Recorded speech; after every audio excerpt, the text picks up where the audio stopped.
दक्ष police news, पहिले खाकी मग बाकी। प्रहार कामगार संघटनेचा विजय असो, प्रहार कामगार संघटनेचा विजय असो, प्रहार कामगार संघटनेचा विजय असो। नाशिक रोड मालधक्का इथं प्रहार कामगार संघटनेच्या कामगारांवर राजकारण्यांमुळे उपासमारीची वेळ आली। तत्कालीन मंत्री बच्चू कडू यांचे निर्देश असतानाही या संघटनेला काम मिळू दिलं जात नसल्यानं प्रहार कामगार संघटनेचे प्रमोद सोनकांबळे यांनी सातपूर कामगार उपायुक्तांच्या कार्यालयासमोरच आज दुपारच्या सुमारास स्वतःच्या अंगावर पेट्रोल ओतून आत्मदहन करण्याचा प्रयत्न केला, परंतु सातपूर पोलिसांनी वेळेत हस्तक्षेप करून सोनकांबळे यांना ताब्यात घेतल्यानं मोठा अनर्थ टळला।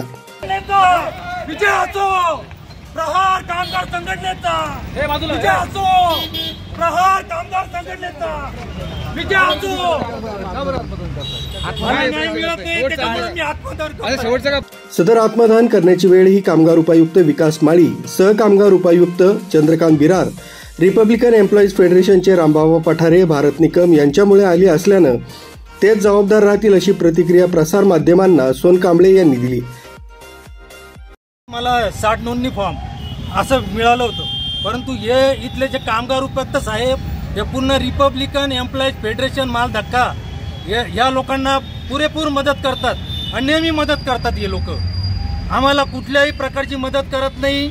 वारंवार आम्ही त्यांना अनेक निवेदनं दिले, त्यांना मिटिंगा लावायला सांगितलं, परंतु ते ऐकायला तयार नाही। पूर्ण त्यांनाच मदत करतात हे लोक। त्याच्यामुळं मी माझं आत्मदहन करतोय, मी माझं जीवन संपवतोय, कारण मी कंटाळलेलो आहे। आता या लोकांनी मला खूप त्रास दिलाय, नाही का? नाही मला साहेबाशी बोलू द्या, मला साहेबाशी बोलू द्या। दरम्यान आम्ही कोणाचीही अडवणूक केलेली नाहीये असं पठारे यांनी म्हटलंय। सोनकांबळे यांनी दिलेली पत्रकातील माहिती अशी की प्रहार कामगार संघटना संस्थापक बच्चू कडू कामगार मंत्री असताना प्रहार कामगार संघटना तसंच रिपब्लिकन एम्प्लॉईज फेडरेशनचे रामबाबा पठारे यांची मंत्रालयात बैठक झाली। कामगार नेते नरेंद्र पाटील तसंच कामगार युनियनचे पदाधिकारी उपस्थित होते। रामबाबा पठारे यांनी प्रहार संघटनेला 2 बॉक्सचं काम तसंच 60 नोंदणी फॉर्म देण्याचं मान्य केलं। मात्र मंत्र्यांचे आदेशपत्र मिळून देखील 5 वर्ष होऊनही प्रहार संघटनेच्या सदस्यांना कामगार उपायुक्तांनी न्याय दिला नाही।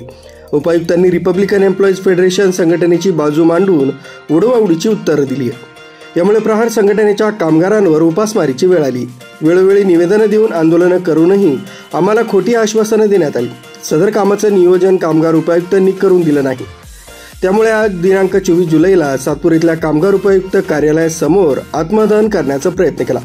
या संपूर्ण घटनेस विकास माळी, सहकामगार उपायुक्त चंद्रकांत बिरार, रामबाबा पठारे, भारत निकम, अनिल हिरे, राजू मोकळ, दीपक वाघ, प्रभाकर रोकडे, महेंद्र आहिरे, सुभाष आहिरे, सम्राट गायकवाड, लखन गवळी, रवी जगताप हे जबाबदार आहेत असं प्रहार संघटनेचे प्रमोद सोनकांबळे यांनी सांगितलंय।